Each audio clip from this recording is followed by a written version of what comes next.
Greetings, everybody. Welcome to another spiritual awakening with Aladile and Kende Dozuma. How are we all doing? How you guys doing? A good day, were you?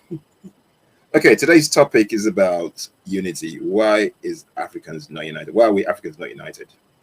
It's something that bothers me because as we do the work we do and we reach out to people, we just notice that we tend to. There's got to be one division or the other. For some reason, we cannot unite. Mm. And it bothers me a lot. So that's why I'm talking about it. That's why we are talking about it today. What's caused the division? And I'll say, despite the fact that we Africans, we had our wars in the past in Africa and all over the place, but the kind of divisiveness that we have today then was not as is now, because the division that we have today stems from the colonial borders that was put in place because Africa never had borders. We basically had empires and kingdoms in those days. It stemmed from those colonial borders, which basically divided Africa. 1884 Congo Conference that divided Africa into 54 entities. Obviously, then you became Ghanaian, Nigerian, South African, which never used to be because, like I said, we used to have empires and kingdoms. And we traded amongst ourselves, despite the fact that we had our wars, but at least we still got along and we did what we need to do. So that's the number one division. And then we had religion.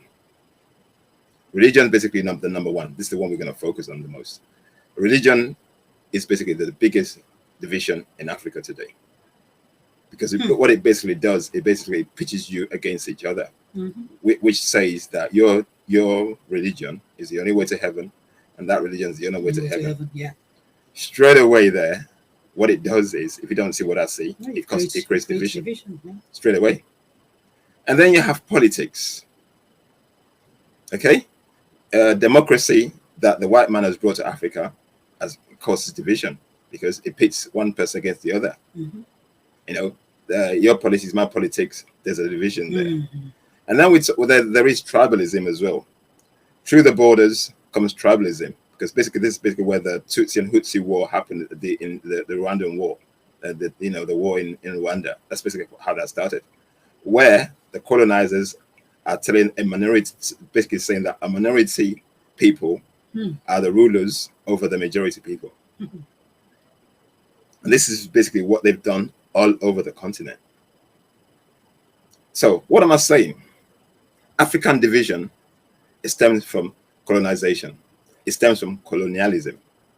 Because if they didn't draw those divisions within us, what's happening in Africa today would not be happening. Why am I saying this? When I look at doing what we do through social media and what we do, I personally say I do a social experiment. I put stuff out there to see people's reactions. I do it a lot. So if you follow me and you see what I do and what I write, it's basically, for me, it's a social experiment. I'm looking to see how people react to what we put out there. And what it shows me personally is that we are so divided that for us to unite is one of the biggest challenges. It's one of the biggest challenges. As we talk about all the divisions, the key one, like I said, is religion. For a religion to tell you that their God takes you to heaven, and the other one takes you to heaven. Like the Christians would say, what's the quote they normally quote? You can only get to God through Christ. The only way to get to God is through Christ. So you have to believe in Jesus Christ for you to get to God. And then I used to say to people, if that's the case, what about those people who they're not Christians in their country? What about them Islamic countries? What about the Hindus who are Hindu in Asia? So do you want to tell me that until they know Christ, God is not going to be receptive to them, or God is not going to know them? But don't forget, our Creator has nothing to do with religion. Religion is man-made. God didn't create religion. It's man-made. And man created religion to divide and conquer. And that's what's happening. And that is what's unfolding in our world today, because we're using those religious divisions to divide and not unite amongst ourselves. Anyway, before I carry on, because I like carrying on, I like kind of chiming. because what we'll talk about, well, because Nigeria, that's where we come from. So we see what's going on anyway with the Muslims and the Christians. We see the Muslim killing the Christians and maybe vice versa. And I mean, look at that. I mean, that alone will tell you the division. When some particular part of, this part of religion is saying, okay, this is the only way you could get to God, through Christianity, and the other part is saying, the Muslim is saying, the only way to get to God is through Muslim. So one is telling you that either you like it or not, you have to believe in my own religion. And if you don't, this is what's going to happen to you. That God actually is the one that, what's that word now? It's the one that that's stamp or believe that if you don't believe in Muslim, then God is okay. It's okay for you to, someone is okay to go and kill someone that doesn't believe in their religion, in Muslims, if that makes sense. And that's basically where the wars that happened in those days. You know how they conquered Africa then, where they actually had to kill to conquer. This is what religion did. Like if you don't believe in my religion, this is what religion did. And don't forget the Christians as well. What was their wars called? The Crusades. Yeah, the Crusades. That's what they used to conquer people to become Christians in those days. And the Muslims had the jihad wars, which they used to conquer people to become Muslims. So what these religions did was basically used force. That's the for you to accept their religion. Because Christianity came into Africa through colonization, which was forced onto our elders. There was consequences for you not becoming a Christian. Oh, you will die. That's it. That's the end. No, can you carry on? Yeah, I think, and they use God to exercise these evil deed that they're doing. That they will say is God's doing. That God said, if you don't believe in my religion, this is what's going to happen to you. You're going to die. This is going to happen to you. And we see this all across Nigeria. That how would we then unite when we have this type of religion going on within us? Among us, that one is better than others. Okay, even if you do good, they will say no. Like Christian will say, even if you're a good person, they will still tell you that God will still not accept you. You have to believe. The way to get to God is to Christ. So you still have to believe in Christ. And the example you used was, okay, what about all the other countries that their religion is not Christianity? So even if they do good, what will happen to them? Will God condemn them? Will God still condemn them because they don't believe in Christ? And these are divisions. So we believe, like we said, always as a spiritual awakening. These are the questions we keep asking. That, okay, how would the good? You said God is so good. I mean, the Lord is good all the time. He created everyone equal. He's a good God. He's a wonderful God. We're all created in His image, in His likeness. We're wonderfully and fearfully created. And on the other hand, you're telling us that if you don't believe in this type of religion, which God does not create religion, we keep saying that man is a man-made thing. Religion is a man-made thing. And anything that is man-made, you want to tell me you want to pass it as God says, because we keep hearing, every time we hear something in the Bible, or every time we hear someone preach, or it has to be God say, who was there? When was the whole world created anyway? Who knows? Nobody knows.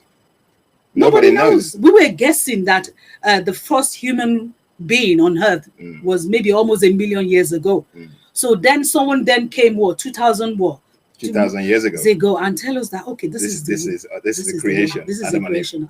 Adam and Eve. God created Whereas Adam and Eve. The scientist has proven, even in Egypt, has proven, even Egyptian archaeologists proven that the first human being is older than Christ. The creation story. I mean, we can't even compare. We can't even compare, Older than the creation story. That's put in the Bible. We can't even compare. But when someone then came and started telling, this is the way, this is what we need to do. Of course, there's going to be a division. I mean, I was looking into the Bible because so many people are Christian. And I was checking the Bible. I said, okay, this is one of the popular, famous scriptures. I think it's Genesis 11:2. I don't know whether you want to read it.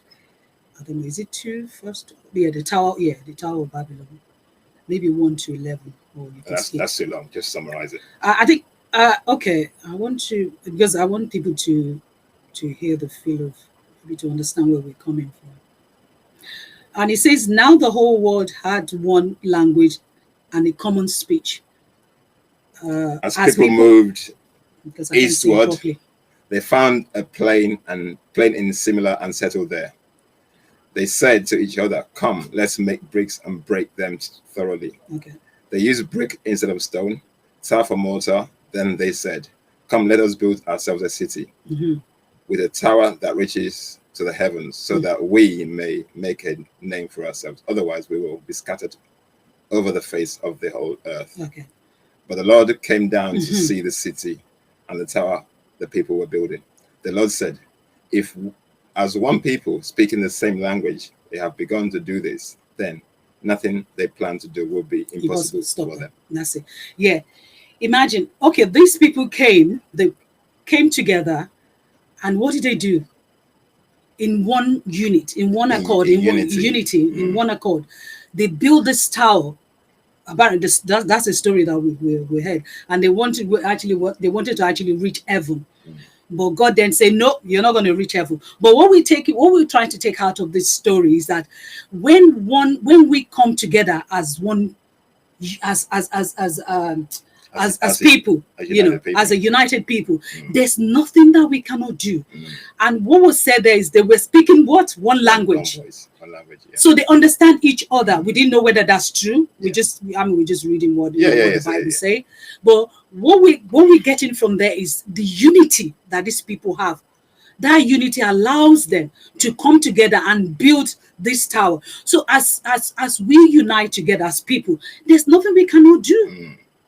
They said, divided we fall. Yeah, united we stand. Well, united we stand. So if we come together as a united nation, as a united people, we can move mountains. And this is what it's time. This is what the verse is actually trying to tell us. But what happened? They said, okay, maybe God came and kind of scatter everyone, because everyone seems to be united and building this tower that will reach heaven. Like we said, we don't know whether that's true or not. But what we're saying is that if we unite as people, there's nothing we cannot do. Yeah. But then the colonial war, so-called, the religious people came and said, okay, this is no, enough of that. This is the way we go. This is the way God wants us to go. He wants us to go in the way that. So the colonial people came and basically disrupted our way of life. Our way of life, our unity. Because we were united. Despite our divisions, we were united as a people, because we traded amongst ourselves and we moved all over that. And we moved from Africa to all over the world. Freely, isn't it? Freely. There wasn't any division. And we did not go looking. We did not go looking to fight or take people's land. No. We never did that. So when you're looking at divisions and wars, it definitely was never African people who did that. And you know why that worked as well? When God created, He created the earth. Like we said, when everyone came to do so, we didn't bring anything with us. Nope. Nothing we bring with. So everyone should be free to move across the borders, to move everywhere they want, because we didn't hold the land. And this is basically where the borders issue gets to me. This is where the border issue gets to me, really, really, because I get people sending me posts about this South Africans doing this and that person, This is basically what division has done to us. Yes. That we look down on a fellow African person. Yeah. Because you've got, and this is the thing that actually gets me, because colonization has given you this level of development, which still keeps you in perpetual poverty. But it's giving you this level of development. You think your development is better than your fellow African. Yes, that's it. So when your fellow African comes to your country, you think they're coming to take things away from you. Yeah. But the irony of that is the people who are working against you are still keeping you poor in your country. You never go to those people. You don't fight them. You don't even touch them. Oh, you can't even go near them. So those people are accessible to you. You won't try it. But your fellow African person, who you should embrace and work together to develop, to build community with, they become your enemy. Yeah, they become your enemy. And this is what this colonial division has done to our psyche as black people. Because we look at ourselves as our enemies, but the white man doesn't know if you're Yoruba or Hausa or Igbo or Shona or Zulu. They look at you. All they see is a black man. Yeah. But because they created those divisions in terms of the borders, now you are self-perpetuating that division to benefit the white man's interest, detrimental to you. Yeah, which is what they want all along. Which is what they want us to do. Division, yeah. So we become the mission managers or gatekeepers of the white people's interest, and we black people don't think about that. We don't see that. So what am I saying? Our division works to their favor. Yeah. They work against us, then it works to their favor. Yeah. And we're not seeing this. And this is basically why we're talking about this tonight, because I'm sick and tired and sick. I've seen people saying that this and that against us. I would never condemn a black person, my own fellow person. I would never do it. Irrespective of what they do, I would never condemn. I'm going to have a go at them privately, but publicly, I wouldn't do it. But we need to understand that as long as we keep creating those divisions, we are feeding into the hegemonic control of Africa. These people are going to keep infiltrating us because we're so divided. They're going to buy us. They're going to buy you out, take everything from you, they do. which is what they're doing right now. Yeah, exactly. And then you have the Arabs coming in doing it as well now. Everybody's doing it. The Indians are doing it. The Chinese are doing it. Because we allow them. But we as Africans are not united to basically look at the scourge, our common enemy. That's the word I was about to use. Enemy, the common enemy. We don't see the. We don't see the common enemy. We don't see who our enemies. We think we're pointing, at each other. We think our fellow African people. We think we are our own enemies. But the enemy that is basically dividing us, we don't see. We don't and this is what the indoctrination and the religious manipulation has done to us that we don't see. And I think the critical thinking is not there. We lost it. It's as if we can't think for ourselves anymore. The only way people will tell you to think or do the morals, the values, or whatever is to go into the Bible or into the Quran. People believe that they don't even have the moral. I say the moral is built in you. It's built in you. You don't need a book to tell you right or wrong. This is right, this is wrong. Anything that you need to survive as a human being is built in you. You don't need a book for that. And people keep saying, "But how do I know what I'm doing right from wrong?" It's kind of funny. Don't forget, the Bible probably the oldest Bible is 600 to 700 years old. Yes. So our ancestors lived. How did they do that? How did they in those days?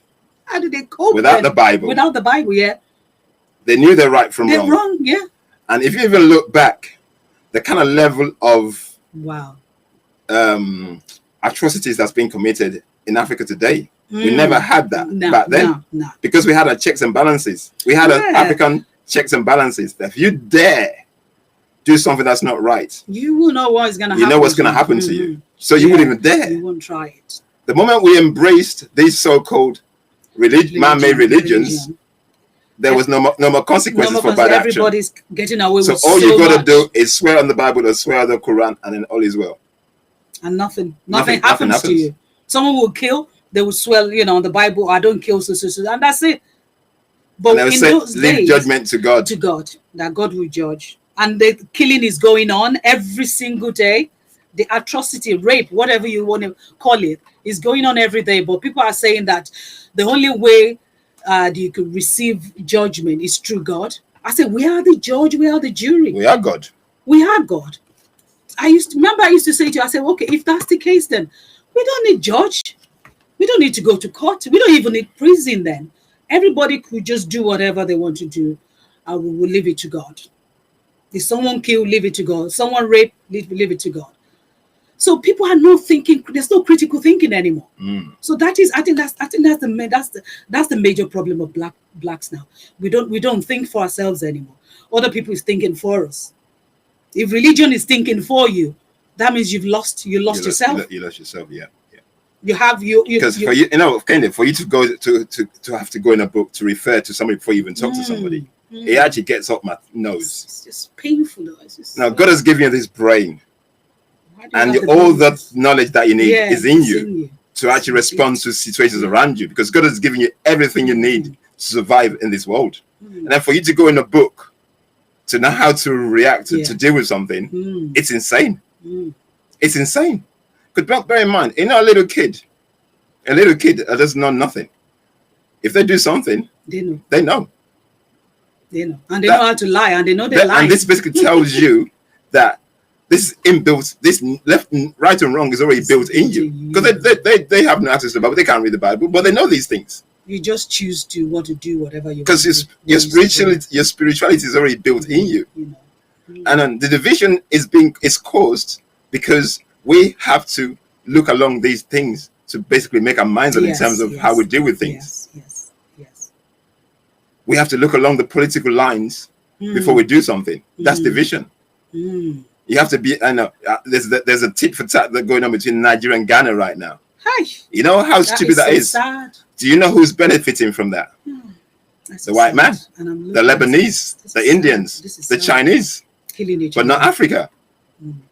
When Africans fight each other, it's the external influences that actually benefit. And don't forget, all these divisions that you see in Africa is basically funded by somebody.